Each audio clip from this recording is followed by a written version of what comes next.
बस इस जीवन को इनकी कृपा के आदर में समर्पित कर दो। जो आप पर कृपा हुई है ये अलौकिक है, अहेतुकी है और निश्चित ये परम कल्याण के लिए ही हम पर कृपा हुई है। जब जिस जीव के आवागमन चक्र का अंतिम जन्म होता है तो उसे नाम रूप लीला धाम का महामहिम स्वरूप श्रवण कथन करने का सौभाग्य, संत समागम और आराधना उपासना पद्धति ये प्राप्त होती है। महापुरुषों के वचनों के अनुसार जो हमें प्राप्त है ये हमारे अंतिम जन्म की सूचना है। यदि हम कृपा का आदर करते हुए जो उपासना पद्धति मिली है उसमें अपने जीवन को अर्पित कर दे तो प्रियालाल की अहेतुकी कृपा से यह हमारा आखिरी जन्म होगा। दुख क्लेश अशांति सदा सदा के लिए मिट जाएंगे। श्रीपाद प्रबोधानंद जी महाराज कह रहे हैं, भ्रातर भोगा सुभुक्ता का इहि न भवता नापि संसार मध्ये विद्यादानाध्वराद्यै कति कति जगति ख्याति पूजाद्य लब्धा अद्याहारे पियादृच्छिक उर्गुणवानप्यहो समृतात्मा श्रीमद वृंदावनेस्मिन् सतत मट सखे सर्वतो मुक्त संगः। हे भाई, यदि तुम्हारा मन ऐसा प्रलोभन दे रहा हो आपको कि ये भोग तो भोगा नहीं, अगर भोग लूं तो हमारा मन शांत हो जाएगा, ऐसी बात मत मानना। ये आपको फंसा रहा है, क्योंकि भ्रातर भोगा सुभक्ता का इह न भविता नापि संसार मध्य, कोई ऐसा भोग नहीं है जो तुमने संसार में भोग न लिया हो, क्योंकि तुम्हारे बहुत जन्म हो गए हैं।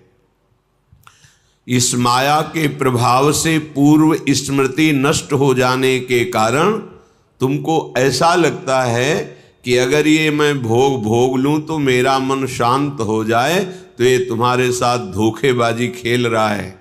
तुम्हारा अंतःकरण जो बुद्धि मन चित्त अहंकार है ये तुम्हारे साथ धोखेबाजी कर रहा है।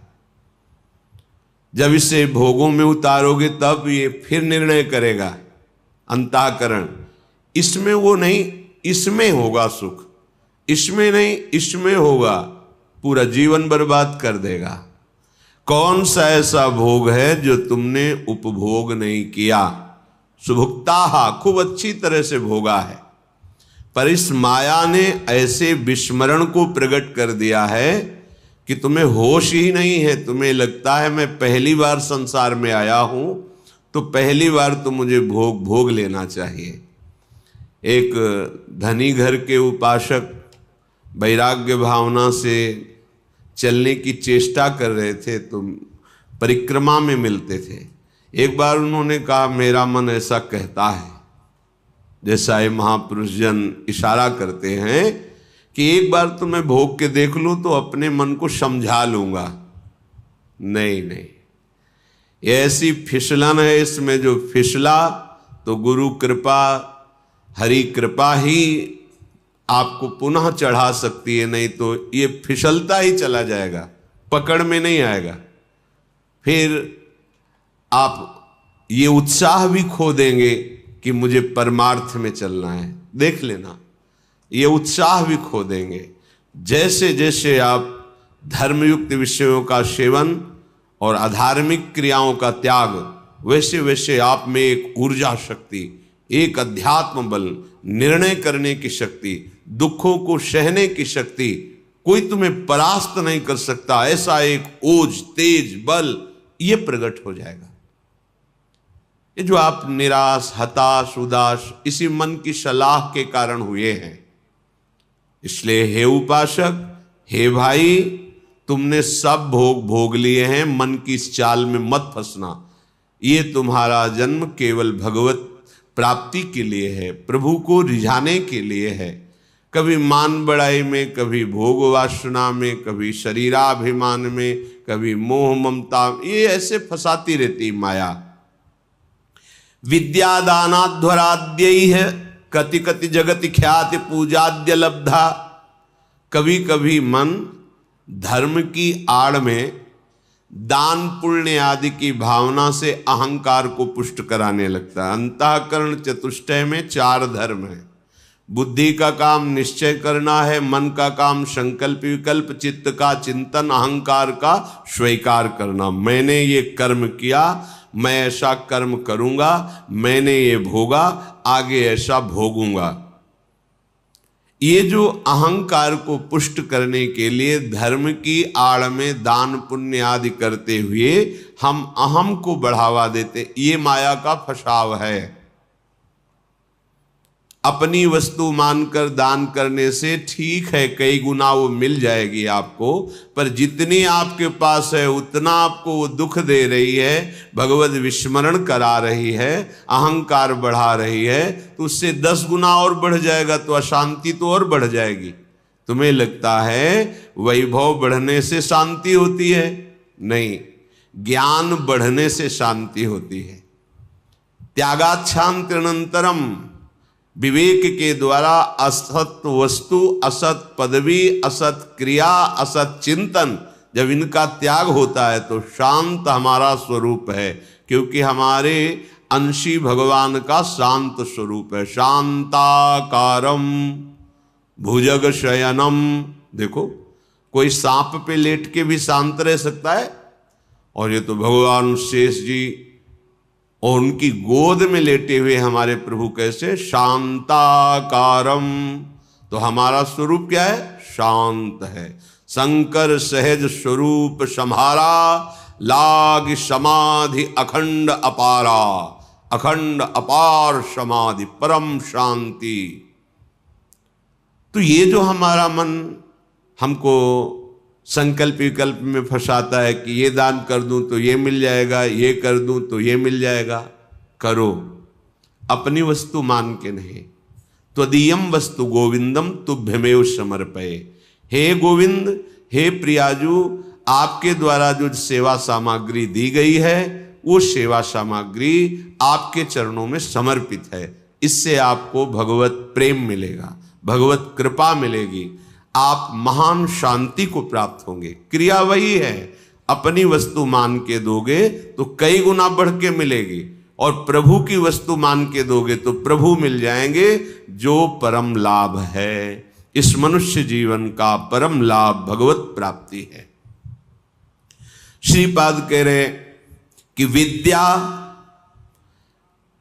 माया के 2 स्वरूप हैं, एक है अविद्या और एक है विद्या।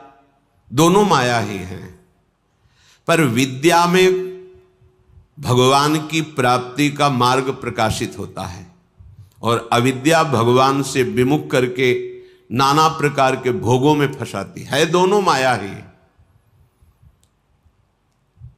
पर जो विद्या पढ़ करके उसे अभिमान से युक्त कर लिया जाता है, वो फंसाने वाली ही बन जाती है, क्योंकि वो भी माया ही है। मैं शास्त्रों का ज्ञाता हूँ, मुझे बहुत आता है, मुझे सब ज्ञान है, मैं विद्वान हूँ, ये ठीक नहीं।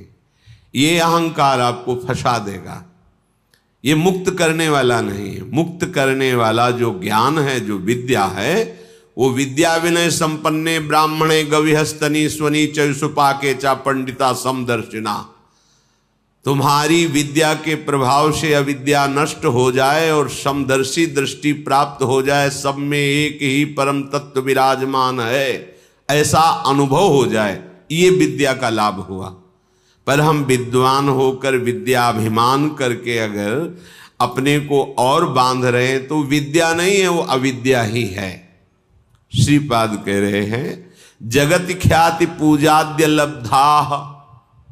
कोई मुझे बहुत अच्छा कहे, बहुत बड़ा दानी है, बहुत भगत है, बहुत सेवक है, आदि आदि, यदि ऐसी सुनने की इच्छा है आपको, ऐसी ख्याति पाने की इच्छा है, तो ये भी माया का जाल है जो आपको आवागमन में बांध करके कष्ट देगा। विश्वास कीजिए महापुरुषों के वचनों पर। जब आप अखिल लोक चूड़ामणि भगवान के दासत्व से युक्त हो जाएंगे, उनके महामहिम नाम का जप, उनकी चरण सेवा, उनके गुण कीर्तन, तो आपका यश तो अपने आप हो जाएगा। पर यदि आप चाहेंगे यश और उसमें राजी रहेंगे तो आपका परमार्थ नहीं बनेगा। स्वार्थ तो जय जयकार लोग करेंगे पर परमार्थ नहीं बनेगा। फिर लाभ क्या मिला? अद्याहारेपि यादृच्छिक उर्गुण वानप्य हो समृतात्मा। अब तुम हमारी बात मान लो, श्रीपाद कह रहे हैं अद्याहारेपि यादृच्छिक, भगवान की जैसी इच्छा हो, जो वो तुम्हें जिस परिस्थिति में रखे हैं उसमें संतुष्ट हो जाओ। जथा लाभ संतोष सदा काहू सो कछु न चाहोगे। अपनी ऐसी वृत्ति बनाओ कि भगवान से भी मांगने की इच्छा ना हो। जैसे वो मुझे रख रहे मैं उसमें राजी हूं। ये बहुत बड़ी उपलब्धि है, बहुत बड़ी सिद्धि है ये। इसी से सारी कामनाएं नष्ट हो जाती है। बिन संतोष न काम न साही, और अछत काम सुख सपने नाही। बिना संतोष के कामना का नाश नहीं होता, और जब तक कामना रहती तब तक स्वप्न में भी जिसे सुख कहते हैं उसका अनुभव नहीं होता। जागृत की कौन कहे? आप कामना में ही सुख ढूंढ रहे हैं, और सिद्धांत कह रहा है कि अछत काम सुख सपने नाही। यदि हृदय में कामना है तो स्वप्न में भी सुख नहीं मिलेगा। कामना कैसे नष्ट होगी? बोले जथा लाभ संतोष सदा काहू सो कछु न चाहोगे। मैं सदा संतोष धारण करूंगा कि मेरे प्रभु ने जैसा विधान कर दिया है हमारे लिए पर्याप्त है। जथा लाभ आद्याहारेपि यादृच्छिक, जो हमारे आराध्य देव है उनकी इच्छा के अनुसार हमें आहार वास वस्त्र व्यवस्था और संग, ये जो कृपा करके मिला है, हमको अब आकांक्षा नहीं करनी चाहिए किसी भी वस्तु की। सच्ची मानो जैसे कोई प्रश्न करे कि हमें सत्संग की आकांक्षा करनी चाहिए, हमें भगवत चरणारविंद के धाम में रहने की आकांक्षा करनी चाहिए। यदि आप ठीक से भजन करते हो तो आपको कोई आकांक्षा करने की जरूरत नहीं। आगे से आगे वो जहां पहुंचाना जो करना अपने आप करेंगे। हम वृंदावन को जानते भी नहीं थे, पहली बार स्मरण हुआ कैसा होगा वृंदावन, क्योंकि अपने लोगों की अंतर्दृष्टि रहती थी, एक एक हरकत पर नजर थी अंदर की, बाहर का तो मतलब ही नहीं था। भगवान की ऐसी असीम कृपा रही है कि यौवन अवस्था में कभी कहीं भरपेट भोजन मिला हो तो मिला हो, ना कोई गर्म कपड़े पहनना, ना जीवन में कभी पंखा चलाना। ये ऐसी दुनिया का प्रपंच तो बहुत दूरी बात है, कभी पंखा के नीचे सोए हो ऐसा अनुभव नहीं वृंदावन के सिवा। एकमात्र अंतर्दृष्टि, मेरी वृत्ति कहां है, बस इसी पर रहती थी। कहां है मेरी वृत्ति? बस हर तरह से इस मन को देखा है। जैसे लोग कहते हैं ना, मामू को मार्ग में पीएचडी किए, तो साधक उपासक साधु महात्मा केवल मन पर दृष्टि रखते हैं। सारी पढ़ाई मन की है, इसमें और कोई बाहरी बातें नहीं है। इसमें परम सिद्धि का जो लाभ होता है वो केवल मन पर दृष्टि रखी जाती है। उसी को दृष्टि में रख करके सृष्टि से बचा के और भगवान के चिंतन में लगाना, बस एक लगन लगी हुई, कैसे ब्रह्म साक्षात्कार हो, कैसे वहां कोई ये गुंजाइश नहीं थी। भोग सामग्री, भोग वार्ता, भोग दृश्य, घाटों में कहां गुंजाइश? दोपहर की तपती धूप में पंडों की छतरी के नीचे, और रात्रि में वही घाटों में थोड़ी देर भिक्षुकों के बीच में बैठ जाना, जो मिला मिला, नहीं तो हर हर महादेव, शांत एकदम। ब्रह्मचर्य और संयम का बड़ा बल होता है। कभी निराश हताश और ऐसा नहीं कि चलने लायक नहीं, ऐसा कभी अनुभव जीवन में नहीं हुआ। आप समझिए वो परिस्थिति अगर ना मिलती तो शायद है कि वो अनुभव भी ना होता। जो अनुभव, एक जो निश्चिंतता, निर्भयता, एक ठसक, हर समय नवीन उत्साह, वो भगवान ने जैसी परिस्थिति चयन की थी उसी में राजी होने से हो गया। एक बार इतने भूख से व्याकुल हुए तो दो संत आए काशी के, और ऐसा कहाँ रहते हो? घाटों में रहते। भोजन जो महादेव जी दे देते। या घाटों में कौन देता है? अन्नपूर्णा। कभी सतुआ, इतना जिससे भिखारियों को लोग बांटते हैं, 2-4 किलो सतुआ लिया, 50 बैठे हैं, ऐसे से डाल दी। तो कमंडल का ढक्कन होता था, ऐसे रखा, कोई 1 पीस बर्फी रख दी ऐसे, बोले आओ चलो आज तुम्हें भोजन पवाते हैं। देखो मन की बात प्रभु ने सुन ली, लेकिन हंसी की बात, ले गए कमरे में बैठाला और 2 घंटे बाद आए। रात हो गई थी, शाम के बैठते थे जाके, और आए, बोले हमारे यहाँ तो प्याज लहसुन बनता है, आप खाते हैं? नहीं, ये तो नहीं बन। अच्छा महादेव। हाँ, निकले, खूब हंसे कि ए मन, देखा तेरी चालबाजी नहीं चली। नियम लिया था कहीं नहीं जाएंगे, पर इतनी व्यवस्था हम अपनी तरफ से ले गए, और देखा तुम्हें उत्तर दिया महादेव, चल आज के बाद कोई बुलाए भी तो नहीं जाला है। जथा लाभ संतोष सदा काहू, ये बहुत बड़ी उपलब्धि का मार्ग है। चाहे गृहस्थ हो चाहे विरक्त हो, जैसी परिस्थिति प्रभु ने दी है, सच्ची मानिए तुम्हारे कल्याण के लिए वैसी परिस्थिति आवश्यक है। आप कह सकते हो बड़ा घर में प्रतिकूलता रहती, जरूरी है प्रतिकूलता। भगवत प्राप्ति के लिए जो तुम्हें प्रतिकूलता मिली जरूरी है, बड़े बड़े सिद्ध भक्तों को मिली है। आप तो अभी भक्ति के मार्ग में कदम रखना चाहते हैं, और जो भक्ति के सुभट हैं उनके साथ भारी से भारी प्रतिकूलता हुई। हम प्रतिकूलता का निरादर न करें, वो भगवत कृपा है जो मुझे दलदल से निकाल रही है। सबका स्वरूप सामने आ रहा है। रहीमन विपदा हो भली, जो थोड़े दिन होए, हित अनहित या जगत में जान परे सब कोय। तो अद्याहारेपि यादृच्छिक उर्गुण वा नप्यहो समृतात्मा। जब आपको जैसी परिस्थिति में रखा गया उसके बदलने के लिए आप दिखावा न कर दे। दिखावा होता है। ब्रह्मबोध प्राप्त करने के लिए एक महापुरुष मिले थे, उन्होंने कहा था कि अपने गुणों को प्रकाशित ना करे, मौन का आश्रय ले, और ऐसे जैसे कोई विक्षिप्त हो ऐसे रहे, फिर उसकी जो यथालाभ व्यवस्था होती उसमें रहे तो उसे बहुत जल्दी ब्रह्मबोध प्राप्त हो जाता है। अपने गुणों को प्रकाशित करके, अपनी महिमा को प्रकाशित करके उसका उपभोग करने लगे तो फिर वो स्थिति से गिर जाता है, वो उस चरम अवस्था को प्राप्त नहीं होता। गंगा किनारे एक से एक महापुरुष, एक से एक दिव्य अनुभवी महापुरुष, यहां कह रहे उर्गुण वानप्य हो समृतात्मा।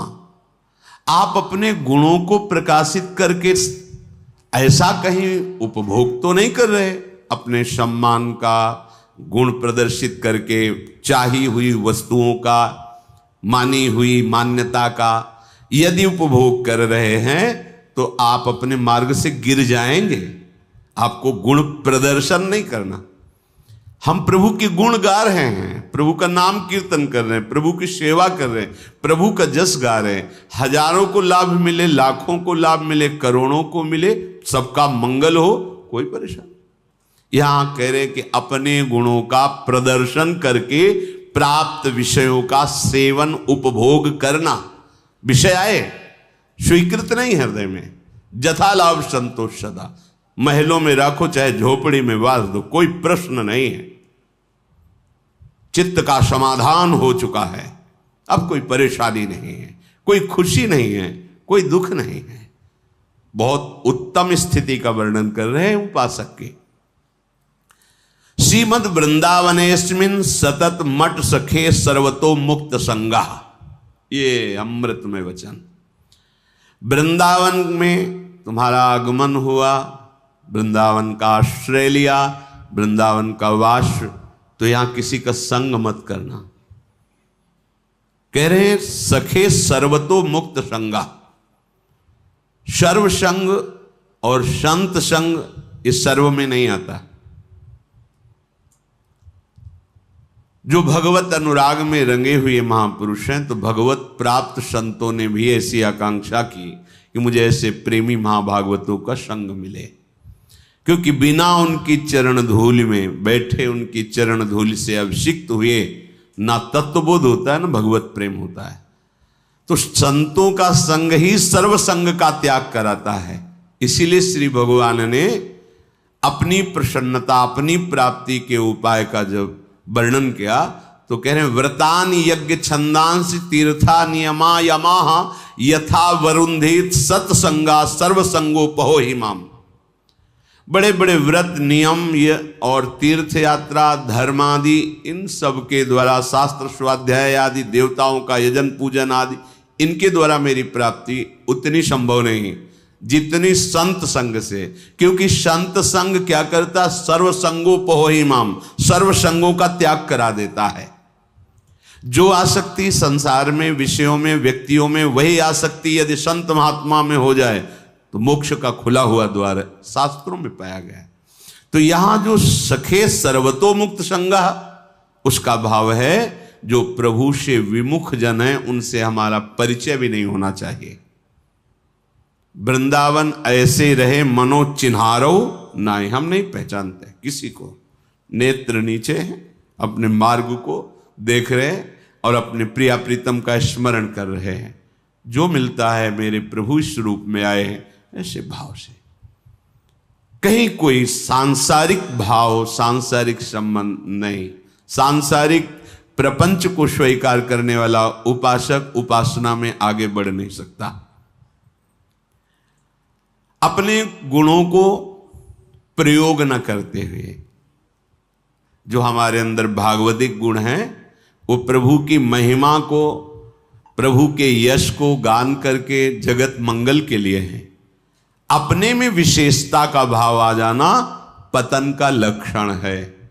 मैं इनसे विशेष हूं, विशिष्ट हूं, मैं महान हूं, ऐसी बात मलिन अंतःकरण में आती है, निर्मल अंतःकरण में नहीं। जितना अंतःकरण निर्मल होता जाएगा उतने ही ये भाव खत्म होता चला जाएगा। और जिसका संपूर्ण अंतःकरण निर्मल हो जाता है, उसके हृदय में ये बात आ जाती है कि मैं चराचर जगत का सेवक हूं। सो अनन्य गति जाके असमत न टरे हनुमंत, मैं सेवक और सचराचर रूप स्वामी भगवंत। ये सबसे बड़ी बात आ गई। तो श्रीधाम वृंदावन का आश्रय, वृंदावन का वास, किसी से कोई परिचय नहीं। जैसी परिस्थिति में प्रिया प्रीतम रख रहे हैं वो हमारे योग्य है। हम अपने गुणों का प्रदर्शन करके किसी भी वासना की पूर्ति की चाह न रखें। हमारा एकमात्र उद्देश्य भगवत प्रसन्नता, दान पुण्य आदि करके सब कर मांगत एक फल रामचरण रति हो। सारी चेष्टाएं हो रही, इसका फल है मेरी प्रिया जो प्रसन्न हो जाए, मुस्कुराकर एक बार हमारी तरफ कृपा कटाक्ष कर दे।